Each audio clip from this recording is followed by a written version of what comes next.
చంద్రబాబు దెబ్బకు పంటలకు ధరలు లేక రైతులు ఒకవైపున అల్లాడుతూ ఉంటే మరోవైపున ధరలు పెరిగి చంద్రబాబు మోసంతో జనం కింద మీద పడతా ఉన్నారు. ఒకవైపున ప్రజల పరిస్థితి ఈ మాదిరిగా ఉంటే రెండో వైపున గవర్నమెంట్ ఉద్యోగస్తులకు ఏమైనా మేలు జరిగిందా అంటే అది లేదు, అది శూన్యమే. అది ఒక మోసమే. వస్తూనే అయ్యారిస్తానన్నాడు, అది పాయే.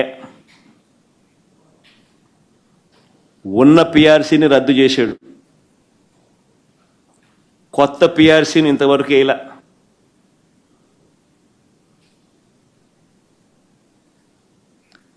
కొత్తది త్వరగా వేస్తే త్వరగా ఉద్యోగస్తుల జీతాలు పెంచాల్సి వస్తుంది అని చెప్పి వాళ్ళని అట్టా పొడిచా.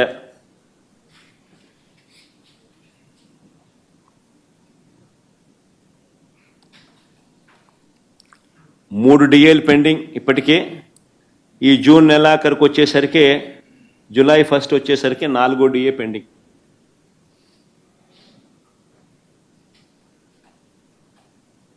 నాలుగు డిఏలు పెండింగ్ ఈ జూలై 1వ తారీఖు వచ్చేసరికి. వైఎస్ఆర్సీపీ ప్రభుత్వంలో మనం ఎంప్లాయీస్కి మంచి చేస్తూ ఎన్పిఎస్ను తీసేసి గ్యారంటీడ్ పెన్షన్ స్కీమ్ తీసుకొని వచ్చి మనం ఎంప్లాయీస్కి మంచి చేస్తే దానిని తీసి ఓపీఎస్ తీసుకొస్తానన్నాడు. అక్కడ వెన్నుపోటు పొడిచా.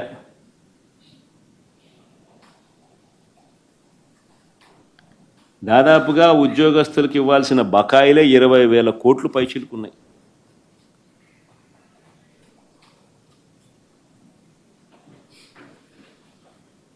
ఎవరైనా అడిగితే తోకలు కత్తిరిస్తా అంటాడు, భూస్థాపితం చేస్తామంటాడు.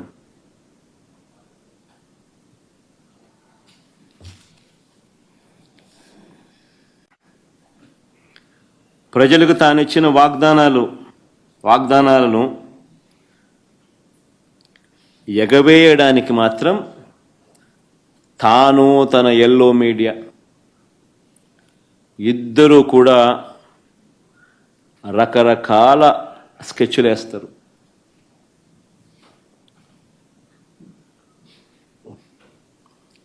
సంపద సృష్టిస్తానన్న చంద్రబాబు నాయుడు గారు సంపద తన కళ్ళ ఎదుటే ఆవిరైపోతుంది.